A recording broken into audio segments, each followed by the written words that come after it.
Bienvenue dans la matrescence, que vous soyez futurs parents, nouveaux parents, parents, grands-parents, oncles, tantes, cousins, cousines, frères, sœurs, peu importe. Si vous avez été un enfant un jour, ce podcast est fait pour vous.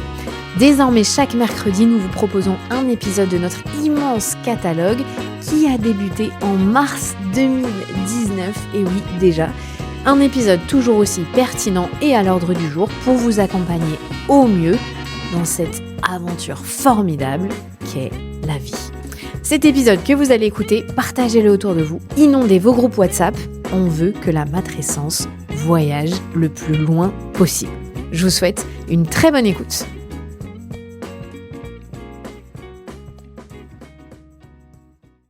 Je sais pas vous, mais moi, j'adore regarder mes filles jouer ensemble.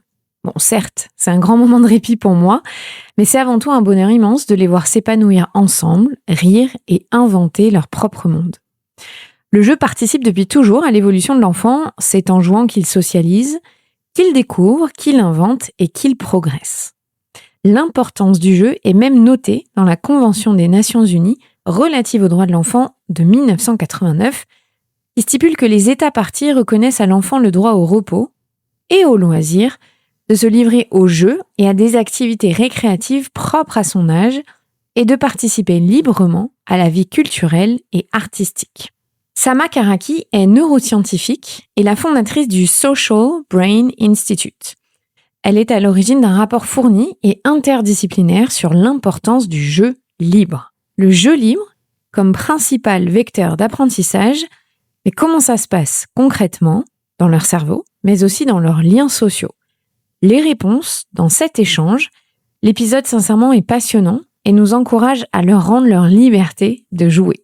Pas facile quand on est parent et qu'on aime bien mettre des cadres, même dans les temps de jeu. Je vous souhaite une très très bonne écoute.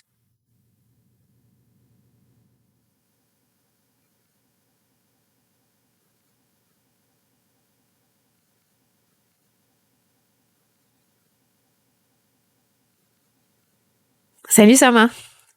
Salut Clémentine. Merci beaucoup d'avoir dit oui pour mon invitation. C'est Grégory Pouy qui m'avait tout de suite dit qu'il t'a reçu d'ailleurs dans le podcast Volant.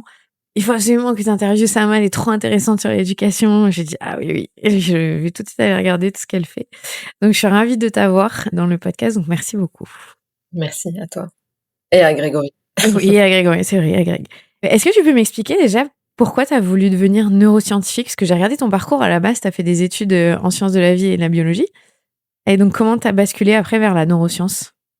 La neuroscience, c'est une branche de la biologie. C'est l'étude des bases biologiques des comportements et de la cognition en général.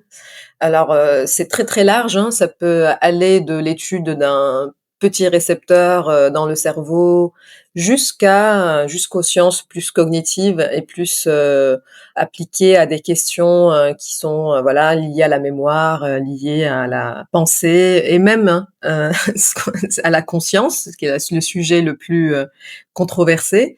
Mais il y a des personnes des neuroscientifiques qui vont aussi s'intéresser à des questions qui sont plus élaborées.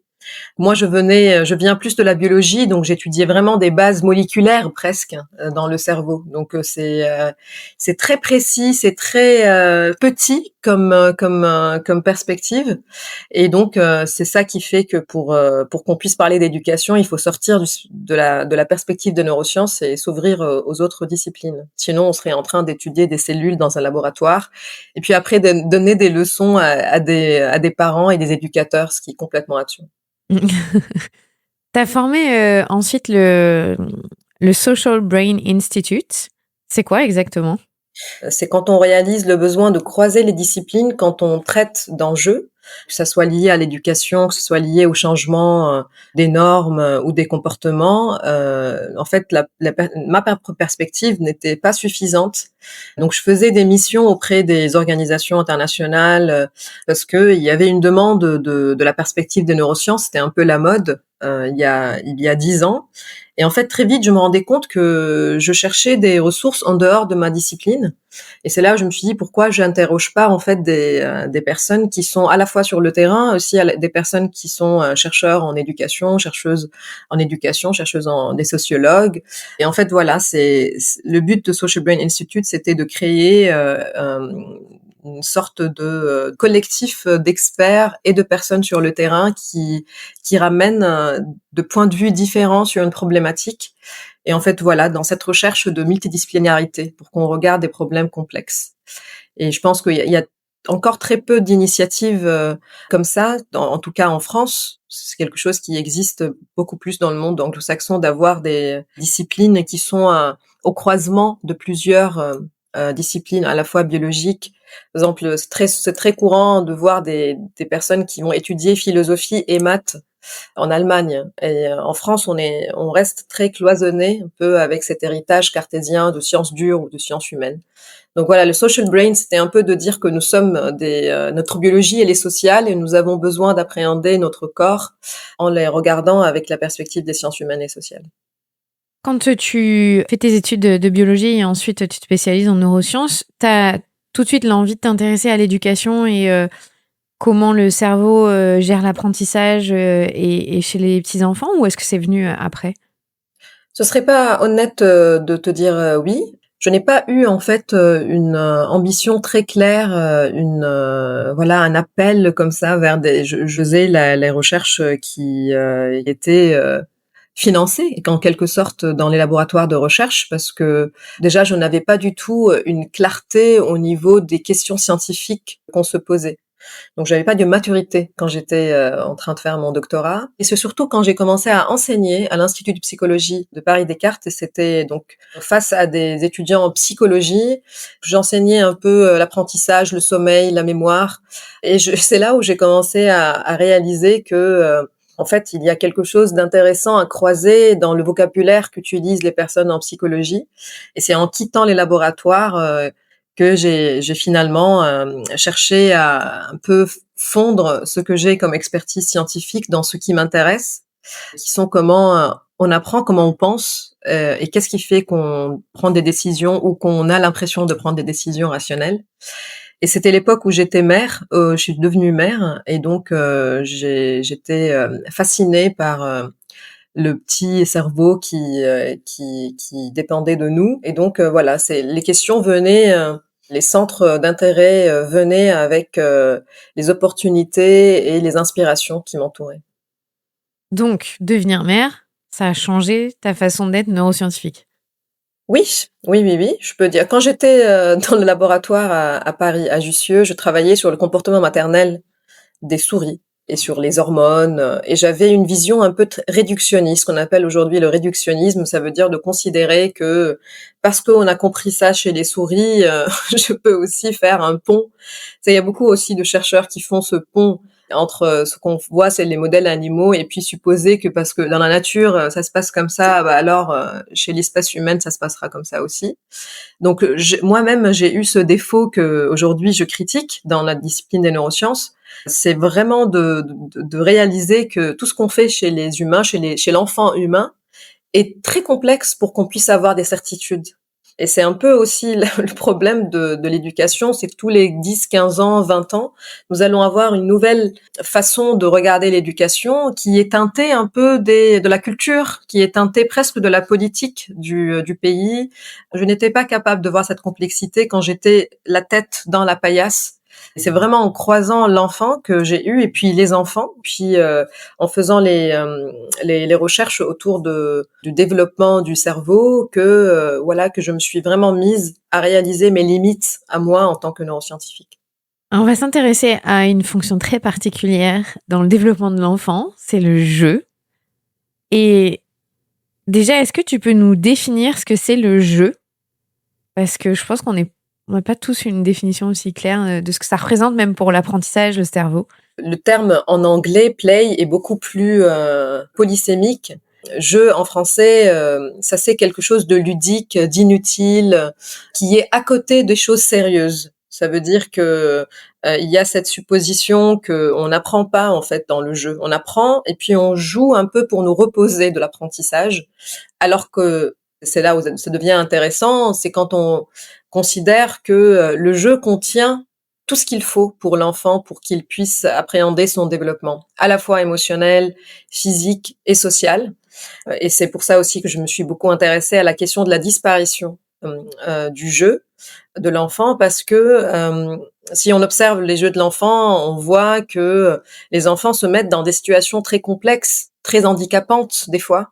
Enfin, ils aiment bien se rendre incapables de voir, peut-être avoir, il faut marcher sur une jambe, ils peuvent pas parler, ils sont morts des fois dans le jeu, ils se tuent, ils renaissent, ils sont gelés, ils sont en fait, ils vivent des situations qui expriment à la fois leur peur, mais aussi qui les entraînent à la perte de contrôle et à la perte de statut social aussi, parce qu'ils sont dominés, dominants.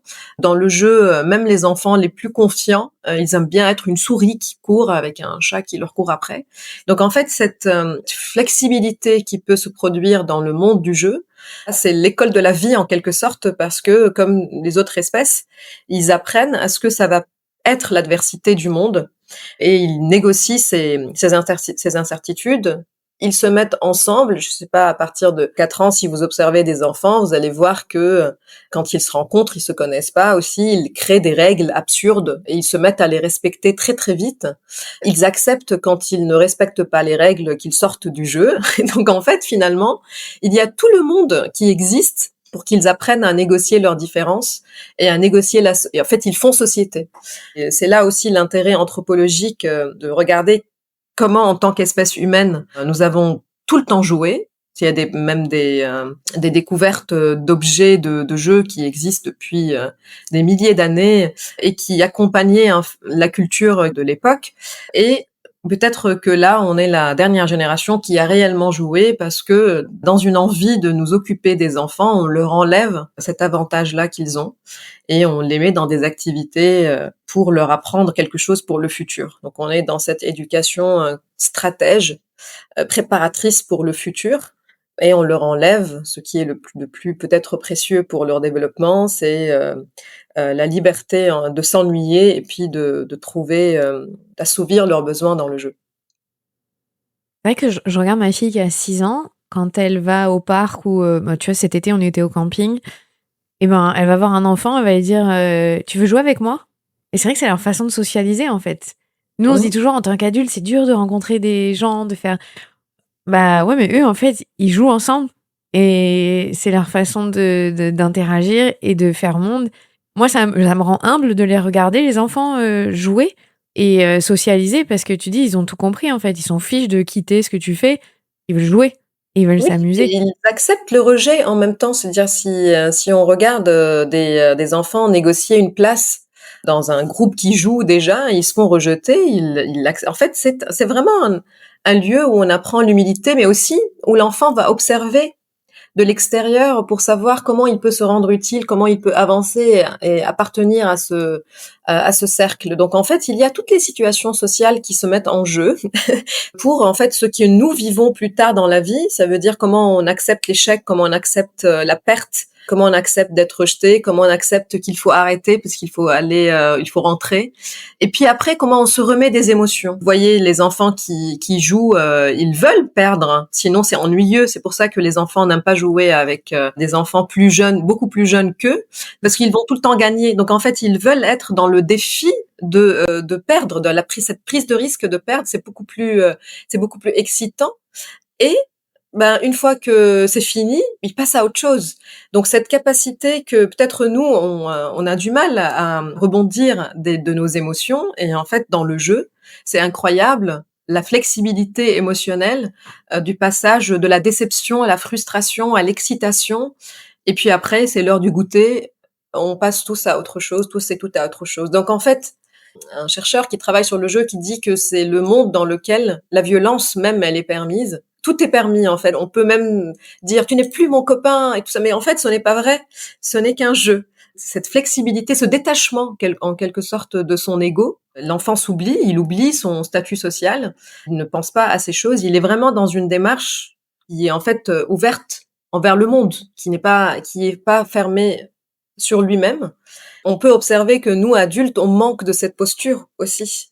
C'est-à-dire que on prend trop au sérieux les compétitions sociales, et peut-être que peut-être il faut qu'on pourrait l'envisager comme le jeu de l'enfant, que ce n'est qu'un jeu. Donc même dans les situations les plus stressantes, on peut utiliser cette technique que les enfants peuvent nous apprendre.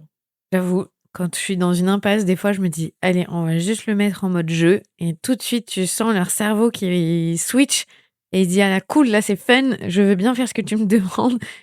Par exemple, ma fille de 6 ans qui a vraiment du mal à s'habiller le matin, si je lui fais faire un jeu et tu cours, 3 fois autour de la table et quand tu me tapes dans la main, tu mets un habit, ah bah là, tout de suite, il y a pas de problème, elle veut bien le faire alors que si je crie, évidemment, elle a pas envie de le faire et c'est vrai qu'on oublie en tant qu'adulte à quel point le jeu, mais ça aide à gérer le quotidien, en fait, même, juste simplement. Oui, et surtout quand on leur donne de l'autonomie parce que, quand on par exemple, pour habiller un enfant, si vous lui dites, «Tu veux mettre ce pantalon ou ce pantalon», d'un coup, il y a cette autonomie, cette prise de contrôle qui motive l'action. Donc ça, c'est quelque chose qu'on sait pour nous aussi, hein. Il y en a beaucoup de choses qu'on aimerait faire et qu'on arrête de vouloir faire parce qu'il y a une injonction à les faire. Donc il y a beaucoup de travaux sur, l'effet du gain en autonomie sur la motivation, même sur notre perception de la douleur. On sait par exemple que quand les patients qui s'injectent eux-mêmes la morphine s'injectent moins que si c'est les personnes soignantes qui leur demandent vous évaluez votre douleur entre combien et combien. Parce qu'en fait, cette autonomie nous donne une forme de, je dirais, de bien-être quelque part. C'est un capital bien-être qui fait qu'on accepte mieux les situations.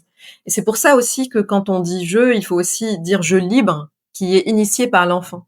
Et c'est beaucoup plus stimulant et motivant que ce soit l'enfant aussi qui participe à l'élaboration des règles et qui participe à l'initiation de l'épisode de jeu et idéalement à comment il se déroule, bien sûr, avec le rôle de l'adulte serait de sécuriser le lieu, de s'éloigner physiquement aussi de ce qui se produit chez l'enfant. Donc là, c'est quelque chose qu'on appelle le droit à la chute, qui disparaît de plus en plus.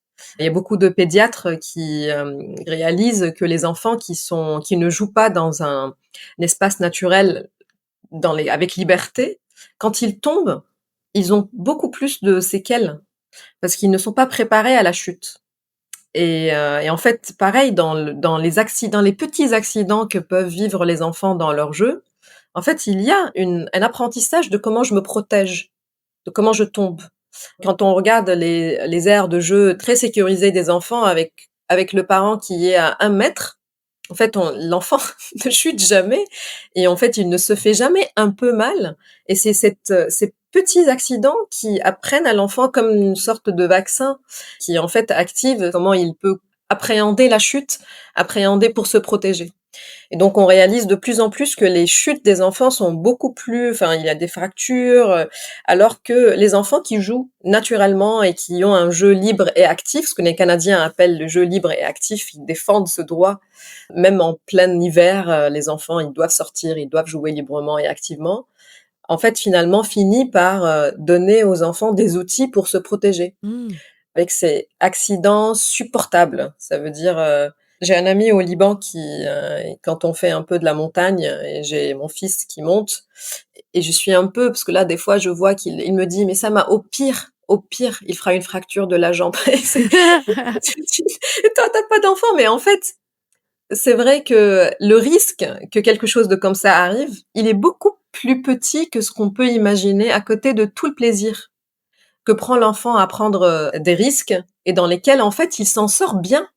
Il s'en sort bien, il s'en sort beaucoup mieux que la vulnérabilité qu'on lui attribue. Et il construit sa confiance et au final, c'est un peu la théorie de la relativité. C'est que pour nous, ça paraît énorme un bras cassé, mais au final, par rapport au gain qu'il a eu, peut-être que, voilà, un bras cassé dans sa vie, c'est pas si grave. Je dis pas, hein, je sais que pour plein de parents, c'est Oui, très complexe à et gérer ça. oui, et c'est surtout que ça ne se produit pas à la même probabilité que notre cerveau, Mmh. imagine. Un peu comme tous les accidents liés à la pédophilie, ce qui fait que les parents, ne veulent pas que leurs enfants jouent, dans la rue, en bas de l'immeuble, en imaginant qu'il y a toujours un pédophile qui attend pour les prendre dans sa voiture. Alors qu'en fait, réellement, le risque, déjà, nous savons tous et toutes, que le risque, qui de la pédophilie, elle est beaucoup plus grande dans le Dans la foyer, maison. Mmh. et en fait, le fait que les médias en font des tonnes quand il y a quelque chose de la sorte qui se produit, ça fait que nous avons une comptabilité qui est un peu faussé, donc un biais qui fait que on pense que cette situation elle est beaucoup plus disponible. On appelle le biais des disponibilités, donc on a l'impression que c'est beaucoup plus fréquent de ce que c'est vraiment. Et en fait, c'est une des raisons d'ailleurs de la disparition du jeu libre, c'est que les enfants ne jouent plus dans les quartiers, dans les rues. Mmh. En fait, ils ne s'approprient plus les lieux dans lesquels ils vivent. C'est très triste. Les rues. Après, bien sûr, il faut qu'il y ait des mesures qui font que les rues sont piétonnes, qu'il y ait une sécurité routière qui permette aux enfants de jouer. Mais les risques que nous pouvons imaginer, et je le dis à moi-même aussi, ne sont pas aussi réels que ce que notre cerveau, qui a une aversion à la perte beaucoup plus grande, ça veut dire on a beaucoup plus peur que quelque chose de négatif se produise, que tous les avantages que cette chose ne se produise pas. On va faire un mauvais calcul et en fait finalement l'enfant il passe à côté de beaucoup d'opportunités d'apprentissage, dont d'ailleurs l'opportunité de savoir comment gérer un adulte qui l'approche et qui lui propose un bonbon. Enfin, ça c'est aussi il y a des opportunités qui peuvent apprendre à l'enfant l'autonomie et de se protéger à partir d'un certain âge. Et l'enfant passe à côté de ces opportunités d'apprentissage. Alors, tu as parlé en tout début là de cette, conversation du jeu, mais le jeu libre. Est-ce que tu peux nous expliquer vraiment clairement donc sur quelle définition et pourquoi aussi tu recommandes le jeu libre le plus possible dans la nature? Alors le jeu libre, pour définition, c'est un épisode de jeu qui est initié par l'enfant, dans lequel il n'y a pas d'objet qui, porte déjà les questions et les réponses, genre une voiture, j'appuie dessus, elle roule. Donc en fait, idéalement, ça commence par, n'avoir absolument rien dans l'espace et puis l'enfant, il trouve un bâton, il trouve un tissu, il trouve un carton dans lequel il va imaginer la possibilité de jeu. Donc c'est un peu comme, je sais pas, comme peut-être nous avons fait enfant, nous, notre génération. On s'ennuyait, les adultes, n'étaient pas nécessairement très penchés sur l'enfance, comme nous le sommes aujourd'hui. Et donc, en fait, ce qui nous permet d'initier un jeu qui, en fait, peut-être part juste après un épisode d'ennui. Il y a les règles qui sont aussi imaginées par l'enfant, négociées et ça peut être social comme ça peut être solitaire. Et puis l'enfant aussi fatigue, donc au bout de alors c'est quand ces épisodes fonctionnent bien, ça peut durer 2 3 heures. Et après l'enfant il se fatigue et il termine son épisode. Donc l'adulte il est présent pour surveiller l'espace, mais il n'est pas présent physiquement à côté de l'enfant, il ne fait pas nécessairement partie de l'épisode et il n'applique pas ces règles d'adulte pour la résolution des conflits, à moins qu'il y ait quelqu'un qui arrive avec un bâton pour, pour taper à la tête. Mais il laisse aussi l'espace aux enfants de négocier leurs conflits et de négocier les règles. Je le défends avec beaucoup de chercheurs de différentes disciplines parce que l'enfant, il gagne dans ce jeu libre ce qu'on appelle l'intersubjectivité. Ça veut dire qu'il va comprendre son propre développement à travers les autres, à travers ce qui l'entoure. Et donc, c'est la meilleure, enfin, c'est la version, le luxe de l'empathie. Ça veut dire, c'est pas juste que je te comprends, mais aussi je te permets de m'aider à me comprendre. Je te permets de me mettre en situation qui fait donc je m'ouvre à toi. Je fais confiance. Et donc en fait, dans ces épisodes, déjà parce que ces épisodes durent, hein, c'est pas 25 minutes d'activité de gymnastique artistique. C'est vraiment c'est des épisodes durs dans lesquels l'enfant va s'énerver, va se mettre des fois en excitation. Il va permettre à l'autre de l'aider de se réguler, de l'aider en fait à mûrir émotionnellement. Et c'est parce que il va voir par exemple que s'il est égoïste, ça marche pas. Les autres, ça leur va pas. Et donc en fait, il va ajuster cela. Et c'est pas parce que l'adulte lui dit qu'il faut que tu partages, c'est parce qu'il va réaliser dans l'épisode de jeu que c'est beaucoup plus sympa quand on joue ensemble en fait et quand on fait société. Donc il apprend le monde d'une façon qui est spontanée, qui n'est pas l'adulte qui lui fait la morale sur son geste, en fait. Il crée l'opportunité et il expérimente qu'est-ce que ça fait. Et si je veux garder ça pour moi. En fait, il va voir la conséquence de ce geste et il va s'adapter. Et donc, bien sûr, il y a aussi la défense que ce jeu se passe dans la nature, parce que la nature, c'est le lieu le plus incertain. Un terrain de jeu, l'enfant, au bout d'une semaine, il sait que voilà, ça se passe comme ça, tout est plat, voilà, il n'y a rien, il n'y a pas d'ambiguïté, il n'y a pas d'incertitude. Alors que dans la nature, tous les jours, la feuille n'est pas à sa place, la pierre n'est pas à sa place. Quand il marche, il est obligé d'avoir une forme d'éveil, d'anxiété. Il est alerte, mais il est aussi relaxé, et en fait, dans laquelle il faut qu'il voit où est-ce qu'il met le pied. Et ça lui apprend énormément de compétences. Et en fait, cette incertitude lui apprend à la gérer. On a aussi évoqué ces sujets avec des personnes qui travaillent sur les droits de l'enfant, avec des médecins. Et en fait, la question du zéro risque était évoquée. C'est-à-dire que même les architectes qui conçoivent les aires de jeu, ils sont aussi dans l'obligation de créer des aires de jeu où il se produirait pas d'accident. Donc, ce qui fait que la nature, elle n'est pas aussi protégée, et en fait, elle permet à l'enfant beaucoup plus de prise de risque, beaucoup plus d'exploration de ses propres limites. Et après aussi, il y a une autre raison pour laquelle il faut défendre le jeu dans la nature, c'est que ça permet de créer un lien affectif avec la faune, avec la flore. Peut-être que c'est ce lien aussi qui serait le plus protecteur de cette relation que l'enfant a avec les éléments naturels, et qui, on peut espérer qu'adulte, on protège ce que nous aimons. Si on a un lien affectif, en fait, on serait beaucoup, nos positions beaucoup plus aisées pour protéger ce patrimoine naturel. Au final aussi, on vit, ouais, tu le disais, les architectes, on vit dans une société où on n'aime pas le risque, et dans le jeu libre, la problématique, c'est nous les parents, nous les adultes qui intervenons beaucoup trop, parce qu'on peut être des parents qui laissons jouer nos enfants, on les emmène au parc tous les jours, on leur fait faire des jeux de société, mais au final, on leur laisse pas l'espace pour être eux, pour tester. On intervient très vite en tant que parents quand il y a des conflits entre les enfants, et comme tu le dis, les générations de nos parents étaient peut-être un peu moins portées sur ça, nous laissaient beaucoup plus cette liberté. J'ai le souvenir de jouer en permanence dans la rue chez moi, d'aller dans le petit bois à côté de chez moi, de prendre mon vélo, d'aller à l'école à pied tout simplement. C'est un vrai sujet aujourd'hui avec ma fille. Moi, je veux la laisser aller à l'école à pied, et c'est compliqué pour son papa et pour notre entourage même, alors qu'il y a aucune rue à traverser. Enfin, clairement, on est dans le truc idéal.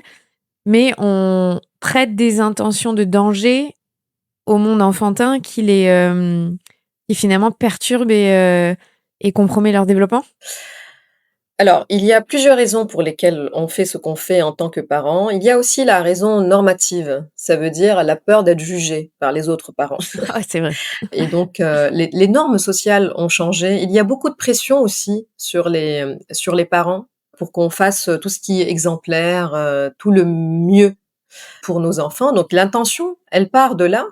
Il y a bien sûr l'intention qui est celle qu'on veut le meilleur pour nos enfants, mais il y a aussi des fois une forme de hiérarchie sociale qui se traduit dans nos dans nos stratégies parentales, dans nos stratégies éducatives. Et en fait, c'est un peu comme on montre un objet que nous possédons. On va dire, ah oui, moi je fais ci, moi je fais ça, oui, il ne mange pas ça, et tout ça. En fait, ça devient une forme de marqueur social, d'avoir des comportements types qui vont en fait démontrer aux autres où est-ce qu'on est placé dans l'hiérarchie sociale. Je considère aussi que ce n'est pas quelque chose pour lequel on peut en vouloir aux parents, parce que notre besoin d'appartenance aussi peut être à la base. Si votre enfant, il est dans une école alternative, où il y a que des parents qui ont l'air d'être à la pointe, des trends éducatifs, bah, vous allez finir par, sentir que vous faites pas assez, que vous faites pas aussi bien les choses. Et donc cette pression qui d'ailleurs beaucoup plus présente, sur les mères que sur les pères pour, qu'elles, nourrissent au mieux, leurs enfants, et que l'enfant ait toutes les opportunités d'épanouissement physique, artistique, culturel. Donc c'est quelque chose qui finit par envahir le monde de l'enfance. Donc si en fait ça finit par enlever l'hédonisme qui existe dans l'enfance, qui est basé sur le fait que tout ne doit pas être nécessairement utile, et tout ne doit pas être nécessairement voué à permettre un meilleur épanouissement pour l'enfant. Il y a beaucoup de moments dans l'enfance qui sont juste agréables, qui ne servent à rien, qui ne sont pas nécessairement voués à quelque chose préparateur pour le futur, là où l'enfant sera un adulte qui parle des langues et qui fait des sports divers, qui est extraordinaire. Donc ça, c'est la préparation que nous, parents, pensons qu'on doit donner à nos enfants pour qu'ils gagnent eux-mêmes dans une compétition sociale. Parce que nous-mêmes, on est anxieux par rapport à la compétition sociale et on leur projette nos propres anxiétés. Alors, la mauvaise nouvelle, c'est que ça crée des enfants anxieux au niveau où ils ne veulent plus apprendre, au niveau où ils sont déjà épuisés à 11 ans, parce que ils ont passé toute leur enfance à bosser, à faire des apprentissages qui sont très élaborés pour leur développement. Et donc, il faut qu'il y ait un retour au respect de l'enfance comme un monde à part. Comme on ne sait pas de quoi le futur sera fait, peut-être que ce serait une partie de la vie où on peut être simplement heureux parce qu'on se pose pas les questions qui vont peut-être se poser plus tard, de chagrin, de deuil, de déception liées à la vie d'adulte. Et donc peut-être qu'on réussit notre rôle en tant que parents si on arrive à préserver cet hédonisme, que l'enfance ne soit pas utile, juste utile pour quelque chose, que l'enfant puisse exister sans qu'il soit un projet de quelque chose. Donc il y a bien sûr cette pression sociétale sur nous, les parents. Il y a notre propre projection sur ce qui se doit faire et c'est très difficile parce qu'il y a des injonctions très contradictoires. Mm. Aujourd'hui, par exemple, il y a un retour en France de cette idée de la punition. On entend plein de débats, mais quand même, c'est des experts. J'ai vu une étude. On croit, qui est-ce qu'on va croire? L'éducation, elle est très teintée du conservatisme d'une société. Elle va aussi accompagner l'histoire, elle va accompagner les changements politiques. Elle n'est pas détachée de tout ce qui se passe autour de nous. De même, tout ce qui est courant, bien sûr, religieux. La religion, elle a beaucoup influencé notre vision de l'éducation. Et face à ce changement et ce chaos, c'est très difficile qu'on trouve qu'est-ce que c'est d'aimer ses enfants. Et c'est quoi les cadres? Je n'en parle, la liberté dans les cadres. Ça veut dire quoi? Où s'arrêtent les cadres? Où se place le curseur? C'est tellement compliqué qu'on a toujours l'impression de ne pas faire assez, de ne pas vraiment savoir et d'avoir peur que les autres le savent, le découvrent, parce que en fait, on a l'impression de bluffer en tant que parent. Et donc en fait, voilà, cette pression, elle nous tombe dessus et puis on la communique. On la communique aux enfants et personne n'est gagnant. La plupart des enfants sont scolarisés en France et donc se retrouvent à un moment donné assis en classe avec moins la liberté de bouger. Je parle notamment en primaire, en maternelle, c'est encore un peu différent. Est-ce que l'école, elle est adaptée aujourd'hui à ce qu'on sait, parce que c'est son travail, sur les mécanismes d'apprentissage des enfants? On est bien d'accord, ce que tu as dit, ça passe par le jeu majoritairement. Est-ce que du coup, l'école, elle est en phase avec ça? Alors l'école fait ce qu'elle peut, je dirais, avec ce qu'on lui donne comme ressources, ce que l'État décide de l'importance du système éducatif, parce qu'on peut pas jeter la charge sur les éducateurs et les éducatrices alors qu'ils ont à peine les moyens de faire le travail nécessaire pour que les enfants finissent leur année. Et donc c'est C'est pour quand ça que je dis l'école en oui, général. non, On est d'accord que c'est pas la responsabilité de l'enseignant oui, seul bien sûr. dans sa classe. Mais c'est pas du tout parce que l'école est un lieu d'abord qui regroupe les enfants d'un même âge ensemble, alors que nous savons que les enfants ne suivent pas le même développement, ils n'ont pas le même développement de toutes les compétences en même temps. C'est-à-dire le fait qu'on les mette dans une forme de jauge unique qui va évaluer leur capacité d'écrire, de lire, de faire des maths, tous en même âge, alors qu'on sait que cet apprentissage va arriver dans des cerveaux très différents. Donc il y a des cerveaux qui sont plus prêts à recevoir ce type d'apprentissage et d'autres pas. Mais à la fin, on va les juger de la même façon. Et donc il y a quelque chose, l'école en fait c'est un système méritocratique qui considère qu'on nous neutralisons toutes les différences d'origine.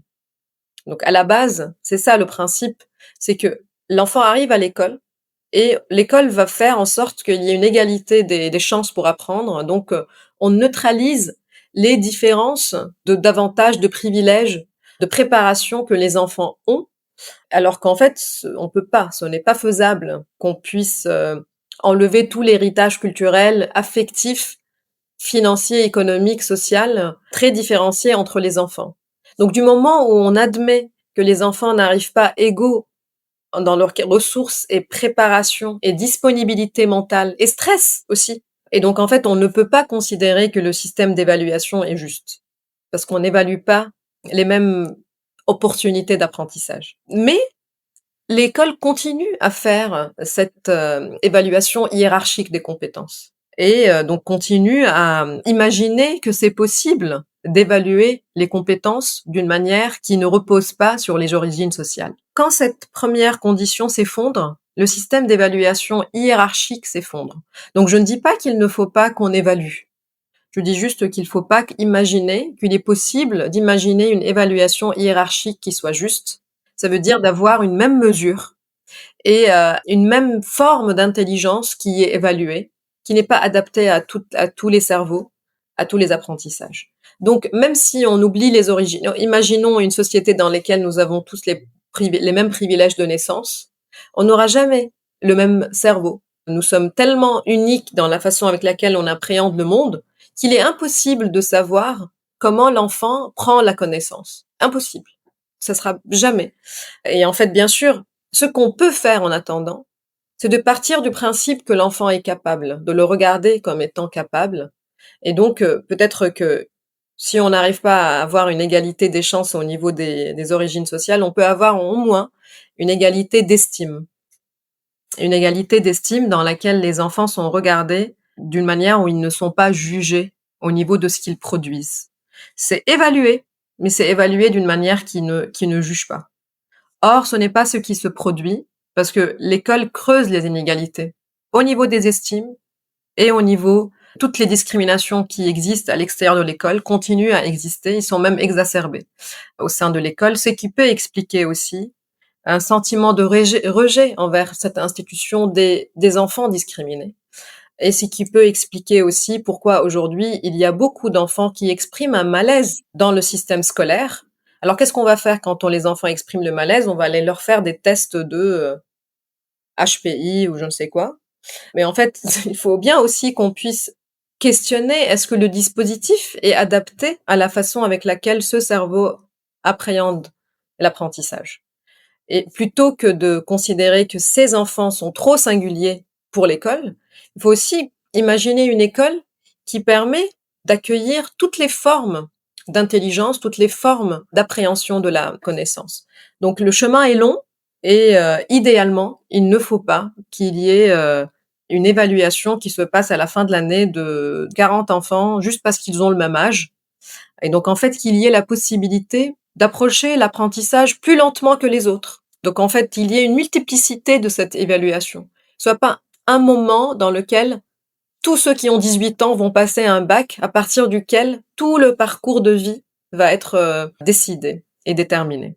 Donc il y ait en fait une multiplicité de voies, une multiplicité de parcours, une multiplicité d'intérêts et de formes d'apprentissage. Et encore, tu dis le bac pour celles et ceux qui ont eu la chance de pouvoir être orientés vers le bac et de ne pas avoir été avant ça orientés ailleurs parce que il y a eu de la discrimination plus ou moins avant un autre paramètre. Quand on regarde les chiffres en France, on réalise aussi que l'école opère un dispositif qui élimine et exclut des enfants parce que ils ne possèdent pas les codes des classes favorisées. Et en fait, on voit que il y a beaucoup de sociologues comme Bernard Lahire qui travaillent sur comment les enfants à 5-6 ans, il est facile, en faisant une corrélation entre leur classe d'origine et leur disposition à l'apprentissage, de déterminer leur parcours de vie d'une manière beaucoup plus écrasante que leur potentiel, leur talent. Donc en France, voilà, ce système, il est tellement exclusif, excluant, qu'on réalise que dans les classes SECPA, tout à l'heure on en parlait, il y a plus que 70% d'enfants qui sont issus des classes populaires. Finalement, ils sont relégués à des formations qui ont des représentations sociétales inférieures. Parce que nous faisons aussi une hiérarchie de l'estime, pas seulement au niveau des compétences scolaires, mais aussi au niveau des voies Donc il y a des voies plus prestigieuses que d'autres et l'école finit par produire un système dans lequel les voies les plus prestigieuses sont envahies par les classes les plus favorisées et les classes défavorisées sont reléguées dans les voies que le système considère comme étant moins prestigieuses et donc moins rétribuées par la société au niveau des salaires plus tard et aussi au niveau de l'estime sociale. Est-ce que tu peux nous expliquer du coup comment l'environnement dans lequel on grandit, on évolue, il a un impact sur l'apprentissage? Parce que il y a beaucoup de gens sûrement qui s'imaginent que, de manière erronée, on a tous le même cerveau et on apprend tous de la même manière, ce que tu viens de dire qui était faux, mais à quel point notre environnement donc, est-ce que nos parents parlent ou non la langue dans laquelle on évolue? Est-ce que, nos parents sont stressés ou non par, l'argent, leur travail? Est-ce qu'on a les besoins basiques qui sont assouvis? Parce qu'on le sait aussi qu'il y a beaucoup d'enfants qui arrivent à l'école qui ne mangent pas à leur faim, qui dorment dans des conditions précaires. À quel point ça pèse sur l'apprentissage? Tout influence l'apprentissage, tout élément environnemental influence l'apprentissage. Du bruit, de la lumière, de la nourriture qui est ingérée, donc ça c'est les éléments plutôt sensoriels qui nous entourent, mais aussi du soutien, de l'amour que nous recevons ou pas, du regard que les autres portent sur nous. Alors, il y a beaucoup d'études qui vont dire c'est le nombre de livres présents dans le foyer qui peut être corrélé à la capacité d'apprentissage de l'enfant et finalement à son QI. Mais en fait, les livres présents dans le foyer représentent quelque chose, représentent l'appartenance à une certaine classe sociale. C'est tout l'avantage économique, déjà, qui permet d'avoir une disponibilité des parents pour s'occuper, pour regarder les centres d'intérêt de l'enfant et puis les faire fructifier en quelque chose. Et donc, quand on a une charge mentale qui est liée à une précarité économique, j'aime bien l'auteur Édouard Louis, dans un échange avec Ken Loach, il dit: «Est-ce que les classes populaires ne peuvent pas aussi subir cette incapacité à l'amour?» Je ne sais pas si je le dis comme il le dit, mais ça veut dire que quand on a une charge mentale, quand on est humilié, est-ce qu'on est capable d'amour de la même façon que si on est bien? Est-ce que même ce regard, cette attention, ce soin, il n'est pas aussi conditionné par la fatigue de des métiers, par l'usure de nos corps, par le traitement avec lequel nous sommes reçus dans la société? Et donc finalement, l'enfant, il est affecté par d'abord le capital économique, parce que ce capital qui va permettre d'avoir une disponibilité ou non aux parents pour qu'ils montrent leur amour, pour qu'ils puissent l'exprimer, pour qu'ils puissent l'exprimer en action et en geste. Donc, je suis très opposée à ce qu'on romantise les classes populaires en disant que c'est plein d'amour et les foyers sont plus authentiques. Mais je suis aussi opposée à toute essentialisation en disant que les foyers populaires sont violents ou sont... Non, en fait, c'est beaucoup plus complexe et beaucoup plus singulier à chaque foyer. Mais ce qui est vrai, c'est que plus on est chargé de stress et d'anxiété, plus on a des problématiques à gérer et moins on est disponible pour regarder profondément dans les yeux de notre enfant, mais aussi dans les yeux de nos amis, dans les yeux des gens que nous aimons. On fait cette expérience nous-mêmes, qu'on est beaucoup plus disponible pour écouter, pour avoir de l'empathie, quand on est bien, quand on est reposé. Et donc, imaginez des foyers dans lesquels cette disponibilité, elle est réduite. Donc l'enfant, il n'est pas vu, il n'est pas observé, il n'est pas écouté, donc il n'y a pas d'empathie à son égard, mais pas parce qu'on est méchant, c'est parce qu'on n'a pas la disponibilité pour avoir cette empathie. Et donc il arrive avec cette charge. Donc le soutien affectif est essentiel dans la construction des ressources mentales de l'enfant. Mais il y a aussi la distance qu'il traverse pour arriver à l'école. Quelle rue il traverse, quelle violence il croise, quelle interaction sociale il vit. Et il y a aussi toutes les opportunités de voir le monde, toutes les opportunités de jeu, toutes les opportunités d'interaction avec des personnes diverses et riches et complexes, toutes les opportunités d'autonomie qu'il reçoit. Donc finalement, il est façonné par tout ce qui l'entoure. Et ses ressources mentales, elles sont façonnées par tout ce que l'enfant vit. Donc nous avons un cerveau plastique. Oui, on aime bien cette idée que oui, en fait oui, mais il est façonné par tout ce qui est positif et tout ce qui est négatif. Et il peut gaspiller beaucoup de ses ressources à gérer Par exemple, on prend l'harcèlement scolaire très au sérieux parce qu'on dit que ça empêche l'enfant d'apprendre parce qu'il est dans l'anxiété, parce qu'il cherche à trouver sa place. Et en fait, on peut considérer que tout ce que vit l'enfant aussi, dans son foyer, qui est invisible à l'école, qui s'il voit la honte dans le visage de ses parents, il imprime cette honte. S'il entend des rires dans le foyer, il imprime ces rires. Et bien sûr, s'il entend un vocabulaire qui est riche autour de lui, il imprime ce vocabulaire. Et voilà, je reviens au capital économique parce que c'est ce capital qui déverse sur les autres. Je ne dis pas qu'on peut pas entourer l'enfant d'amour et de chaleur et donc ce qui lui permet. Et d'ailleurs, c'est dans la majorité des discours de transclasse des personnes qui traversent les classes sociales, il y a cette présence de mes parents m'ont soutenu. Ma mère, elle était là derrière moi et d'ailleurs ça correspond à ma propre histoire aussi. Mais on ne peut pas nier que c'est beaucoup plus difficile d'avoir la force de donner l'amour quand on est écrasé par les inégalités sociales. Donc il y a quelque chose, enfin, la société serait beaucoup plus honnête si on admet que les inégalités sociales ne sont pas neutralisées par l'école. Et donc que nous sommes face à des enfants qui arrivent avec leurs charges, qui arrivent avec leurs avantages et désavantages, et donc on n'est pas en position juste de les juger. Ça m'interpelle ce que tu dis. L'amour, ça a un rôle dans l'apprentissage. L'amour qu'on peut donner à nos enfants fait qu'ils peuvent avoir des meilleures capacités, enfin en tout cas utiliser leur cerveau d'une meilleure manière, si je le dis correctement. On peut plutôt aborder la question à l'inverse. Ça veut dire que si je suis en train de me poser la question de est-ce que je suis acceptée, est-ce que je suis aimée, cette question perturbe. Ça veut dire que je vais comme si j'ai une voix dans mon cerveau. On sait par exemple, il y a des études qui montrent que la douleur sociale, la douleur qui est générée par l'exclusion sociale, elle active dans le cerveau les mêmes circuits qui sont activés quand on a une douleur physique, quand on a une indigestion alimentaire ou quand on a une blessure quelque part. Et donc en fait, le cerveau, je prends des pincettes parce qu'il faut ne pas faire des interprétations très larges, mais on peut dire que il y a une considération qui n'est pas très éloignée entre être exclu socialement, être dans une détresse sociale et être en détresse physique, être malade. Ça veut dire que quand on est malade, on est moins disponible pour apprendre. On est préoccupé par la résolution de cette douleur. On est préoccupé par vouloir la soigner.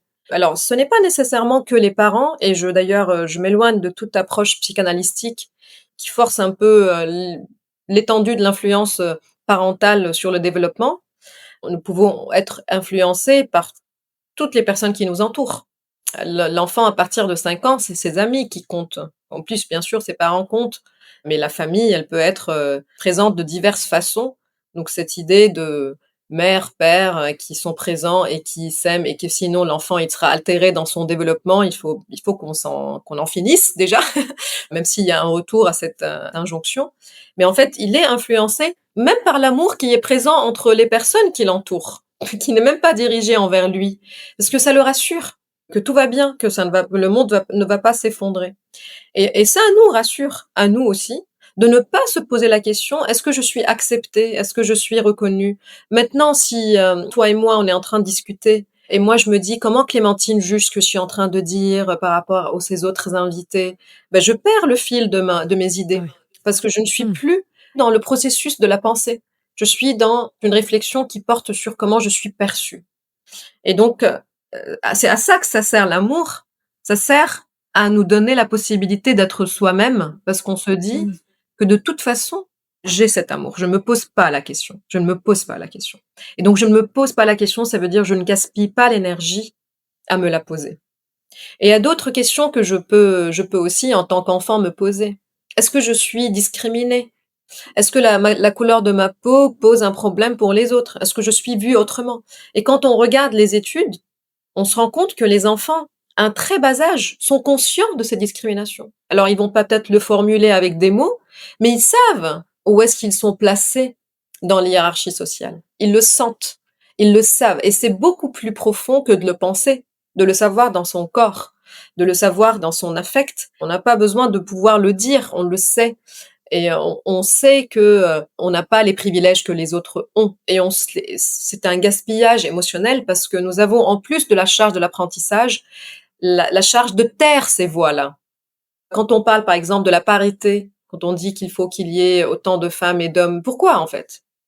C'est quoi cette obsession de 50-50? C'est parce que on sait que la charge de ne pas se sentir à sa place enlève de nos ressources mentales. Et donc, il faut créer des milieux dans lesquels on sent que c'est notre place, parce que on est entouré de personnes qui nous ressemblent. Et donc, c'est important de considérer le coût mental que ça prend, le manque de soutien social, le manque ou la présence d'un jugement social, parce que ça nous enlève l'énergie nécessaire, coûteuse pour apprendre. Ça, on n'a pas parlé de l'apprentissage comme il est, mais l'apprentissage est coûteux. Donc, c'est un investissement. On doit avoir les ressources pour pouvoir le faire. Donc, les moteurs qui nous donnent l'énergie. C'est pour ça qu'on parle de motivation, motere, moteur, c'est ce mouvement. Et un des moteurs, c'est ces soutiens affectifs. C'est aussi vrai pour les enfants que pour nous les adultes. Et pourquoi est-ce que l'apprentissage, c'est coûteux? Ça, demande, des connexions neuronales différentes de, marcher dans la rue tranquillement?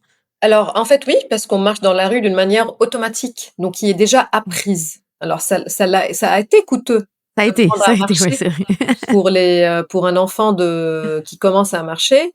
Vous voyez bien qu'il est très, très occupé par cette action. Il est fatigué après, parce que ça a été coûteux. Il est très concentré et donc il n'a pas encore automatisé. Mais ça s'applique à tout ce que vous êtes en train d'apprendre de nouveau dans votre vie. Donc vous êtes en train de le prendre. Vous êtes en train de faire cet effort pour créer les connexions neuronales. Donc vous êtes la création de ces connexions. C'est une création qui demande de l'énergie, qui demande beaucoup de sucre d'ailleurs, mais qui demande beaucoup d'énergie parce que c'est quelque chose qui est contre soi.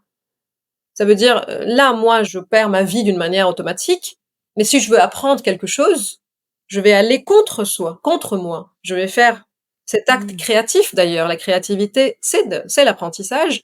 Donc je vais en fait créer quelque chose d'autre. Et bah ça, il faut il faut qu'il y ait l'énergie pour le faire. Et c'est au bout d'un moment que on automatise, on rend automatique cet apprentissage. Au bout d'un moment, ton enfant et mon enfant vont lire d'une manière automatique, donc ça va leur être moins pénible parce qu'ils auraient automatisé. Donc c'est à Oui. partir de ce moment qu'ils pourraient être disponibles, encore une fois, pour faire autre chose. Ça veut dire pour apprendre de nouveaux mots, pour créer du sens, pour peut-être écrire eux-mêmes, imaginer c'est parce que une fois que j'ai automatisé, c'est comme si j'ai rangé dans un disque dur et je peux m'occuper d'autre chose.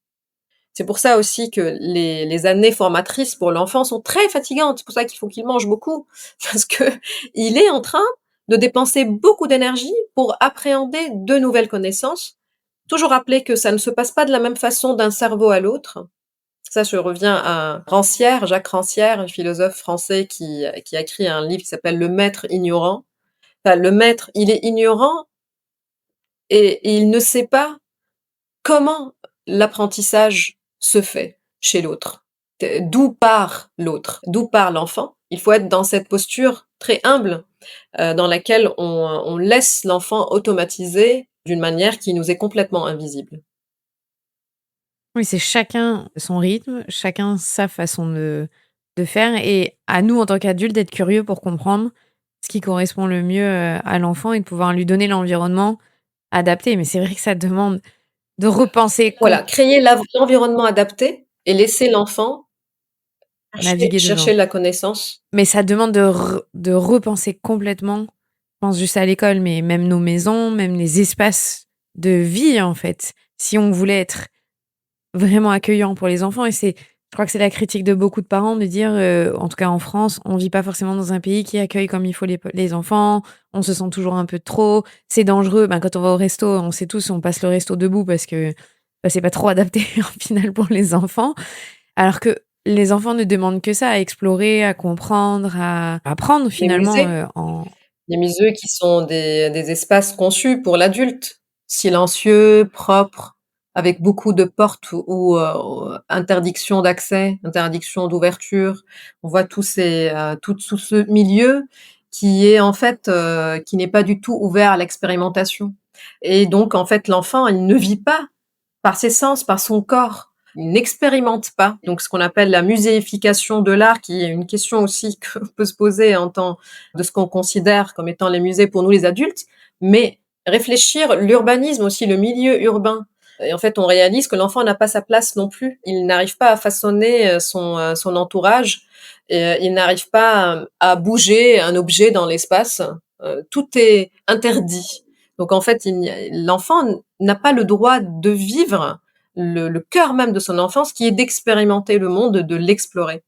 Donc ça, c'est quelque chose qui lui enlève d'ailleurs une source de bien-être qui vient du capital territorial. Ça veut dire sentir que j'appartiens quelque part. Enfin, moi, par exemple, j'ai les meilleurs souvenirs de ma vie viennent de la connaissance de lieux naturels qui m'entouraient. Vous savez que ça, il y a un arbre dans lequel il y a une ombre qui arrive à telle heure. En fait, il y a ce rocher sur lequel on peut s'asseoir à trois. C'est ce capital territorial qui nous donne une forme d'ancrage quelque part. Et en fait, les enfants, surtout les enfants de ville, ils n'ont pas ce capital-là. Donc, ils traversent la ville, mais ils ne l'occupent pas, ils ne la façonnent pas. Ils ne participent pas à son histoire et à sa géographie. Oui, ça, c'est quelque chose qui est qui est lié aussi au jeu libre et en fait à la considération de l'enfant comme un être à part qui façonne le monde, qui n'est pas juste, qui subit pas juste, qui n'est pas juste un objet, mais qui est un sujet. Donc ça, c'est plus Mmh. les sociologues, les anthropologues de l'enfance qui se sont penchés sur ces Mmh. considérations. Oui, mais ça fait partie de ce que tu dis. Le jeu libre, finalement, le meilleur endroit, c'est la nature, parce que là, la nature est adaptée à l'enfant et à sa capacité Mais d'exploration. à défaut, le quartier aussi. Le quartier, c'est un lieu où l'enfant peut aussi se créer. Parce que c'est quoi la nature? Moi, je fais pas de délimitation. Je veux dire, c'est pas les arbres. Enfin, tout est naturel. De toute façon, tout ce qui nous entoure est naturel. Mais la nature peut être le canal, la Seine. Ça peut être le ciel. Ça peut être la terre qui est entre le bitume. C'est en fait, ce n'est pas la forêt nécessairement la nature. La nature, c'est excroissance du corps humain aussi. Voilà, c'est tout ce qui nous entoure, tout ce qui, c'est les aliments qui sont au marché aussi, la nature. Toutes les possibilités dans lesquelles l'enfant il va explorer et comprendre d'où ça vient. Et on n'a pas tous. Et l'avantage d'être proche de la forêt ou avoir la possibilité de la visiter les week-ends, mais il faut aussi presque militer pour que ces possibilités soient existantes, même au sein des villes. Mmh, c'est vrai. Tu l'as dit plusieurs fois, là, dans l'épisode et je l'ai lu, sur, le site sur le jeu libre. Tu dis qu'on prépare trop les enfants au monde adulte et que ça devient problématique. Est-ce que tu peux nous expliquer ce concept-là? Alors, en fait, ça, c'est des sociologues aussi, comme Anne Larot, qui s'intéressent aux stratégies parentales. Clément Rivière aussi, un chercheur français qui a publié les enfants dans la ville, leurs enfants dans la ville, et qui, en fait, cite aussi beaucoup de recherches sur les stratégies éducatives parentales. Et en fait, on peut les séparer en des stratégies qui sont protectrices, des stratégies qui sont préparatrices et des stratégies qui sont stratèges, c'est-à-dire des pratiques stratèges. Donc en fait, les pratiques parentales protectrices, ça va être de protéger, surprotéger l'enfant, de sorte à ce que voilà, il n'y a pas d'accident. Ça, c'est un peu plus peut-être les manières très conservatrices de l'éducation.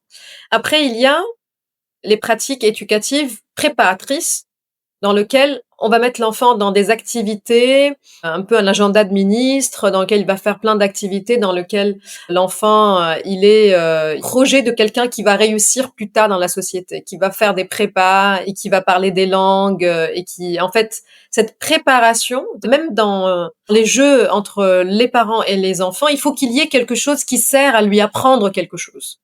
Donc tout est voué à préparer l'enfant, comme s'il y a une compétition qui va se faire, qui est d'ailleurs existe, c'est la compétition sociale pour le mérite social. Et puis les pratiques stratèges ou l'encadrement stratège, c'est quand il y a un équilibre entre la préparation à l'âge adulte et puis l'hédonisme de l'enfance. c'est le pratique sur lequel il faut qu'on tende le plus. C'est-à-dire qu'il n'y ait pas une obsession, que tout soit au service d'une préparation à la réussite scolaire, à la réussite sociale, qu'il y ait vraiment un respect de cette époque de la vie qui, avec l'incertitude du monde, de toute façon, il faut au moins se dire qu'on a réussi l'enfance de notre enfant et qu'en fait, voilà, il a une enfance heureuse et puis on verra par la suite. Que tout ne soit pas donc préparateur et perturbé par nos propres préoccupations à nous. Il est possible que le monde changera et que j'espère que les récits ne seront plus les mêmes. Ça veut dire que la compétition sociale ne serait pas la seule façon de se réaliser dans la vie. Mmh. On va terminer l'entretien. Est-ce que tu pourrais, pour les quelques dernières minutes qui restent, dans cette rubrique, expliquer aux parents qui veulent faire du jeu libre à leurs enfants, par quoi ils peuvent commencer et un exemple de ce qu'on pourrait faire avec nos enfants? Alors, d'abord, il faut vraiment résister à ne pas proposer quelque chose à l'enfant quand il montre son ennui. Parce que l'ennui, il est vraiment le précurseur des épisodes de jeu. Ça va être dur au début, surtout si les enfants ne sont pas habitués à l'ennui, donc ils vont être surpris qu'on leur donne pas quelque chose pour les amuser. Donc il faut vraiment résister et dire voilà, bah, enfin voilà, c'est on s'ennuie, il n'y a rien à faire et tu trouveras pas lui donner des idées, mais lui dire que bah il n'y aura pas d'écran, il n'y aura pas de jeu, il n'y aura pas de sortie. Enfin voilà, on est là et laisser l'enfant, donner à l'enfant le temps de commencer à expérimenter. Bien sûr que voilà, c'est pas, on va pas lui laisser expérimenter avec un briquet, mais laisser à l'enfant une certaine qu'il puisse errer quelque part et en fait prévoir un temps de plusieurs heures parce que l'épisode de jeu peut durer. Et en fait, ne pas être très vite surpris par l'ambiguïté, c'est-à-dire que les enfants peuvent, par exemple, prendre des tissus et vouloir tapisser les couloirs. C'est-à-dire, en fait, naturellement, les parents disent, tu fais quoi? Pourquoi range tout ça? Et en fait, être tolérant à l'ambiguïté du jeu de l'enfant, parce que ça va faire les meilleurs souvenirs de la vie, et ça peut nous paraître des fois, oui, t'es en train de salir des vêtements parce qu'ils sont en train de faire des maillages avec des vêtements, mais ce n'est pas si grave, parce que à côté du risque de devoir re-ranger les vêtements, il y a eu quelque chose de très intéressant qui s'est produit. Donc en fait, je dirais tolérer l'ennui de l'enfant et tolérer l'ambiguïté de ses propositions. On les entend, les enfants, tous les jours dire «Eh, j'ai une idée!» et en fait, c'est complètement farfelu, mais il faut qu'on sorte de notre perspective d'adulte qui trouve cela absurde et se dire que ça aura du sens pour lui. Donc s'ils veulent faire des potions magiques et qu'ils vous demandent des épices et qu'ils vous demandent des colorants et qu'ils vont mettre du dentifrice dedans, si pour nous c'est ambigu, pour eux c'est extraordinaire et ça va leur apprendre des choses et puis ça va puer et puis ça va peut-être salir le lavabo. Donc il y a aussi cette tolérance au risque, mais il y a un avantage développemental, il y a un avantage de la créativité de l'enfant et en plus, ils seront occupés pendant un bon moment. Bien sûr, la seule chose que le parent, que l'adulte doit juste faire, c'est d'observer la sécurité du lieu. Ce n'est pas si compliqué que ça et de faire confiance à l'enfant. Ça veut dire que c'est vraiment un équilibre entre sécurité et confiance, qu'on pousse le curseur de la confiance qui est beaucoup reculé ces dernières années. Merci beaucoup, Sarah. C'est C'était gentil. très intéressant. J'espère qu'on a aidé, en tout cas, à se dire que c'est possible de s'ennuyer quand on est enfant, que c'est bien. Très bien. Et C'est indispensable. voilà, c'est bien, c'est ça, c'est indispensable. Ça fait partie du développement et des apprentissages au final, apprendre à s'ennuyer. Non, mais j'espère surtout que ça peut aider les parents à lâcher un peu prise aussi parce que parfois on est fatigué aussi de devoir ranger, de devoir nettoyer derrière eux, mais de se dire que ça leur est bénéfique, ça peut aussi nous aider à se dire ok, allez, ce soir, c'est pas grave, vas-y, mets de la peinture sur les murs, Et c'est en plus, on est tranquille quand les enfants jouent et c'est qu'ils sont vrai. bien et qu'ils viennent nous voir parce qu'ils ont soif, ou voilà, donc c'est le bonheur pour tout le monde. C'est- On est bien, ils sont bien, ils sont, c'est vraiment très absurde qu'on passe à côté à côté d'une telle opportunité. de tranquillité. Et c'est vrai que le meilleur jeu que j'ai trouvé chez moi, c'est quand même la boîte de carton quand t'as reçu un colis où tes Voilà, enfants ils jouent voilà. dedans pendant 3 C'est heures. infini. C'est infini Ah ouais, la c'est boîte de clair. carton. Et qui encombre ton salon et tu dis ouais, mais en même temps ils y jouent donc autant le laisser. Merci beaucoup Sama. Merci Clémentine. C'était Sama Karaki, neuroscientifique et autrice. Je suis Clémentine Sarlat, votre hôte. Si vous avez aimé cet épisode, n'hésitez pas à le partager autour de vous, à faire voyager les savoirs qui vous sont proposés dans le podcast La Matrescence. Merci infiniment d'ailleurs de le faire parce que d'après Spotify, La Matrescence fait partie des 1% de podcasts dans le monde qui sont le plus partagés et notamment via WhatsApp. Je vous en suis vraiment reconnaissante. Je vous souhaite une très belle fin de journée, de semaine, de matinée, peu importe, mais surtout, prenez soin de vous et à la semaine prochaine.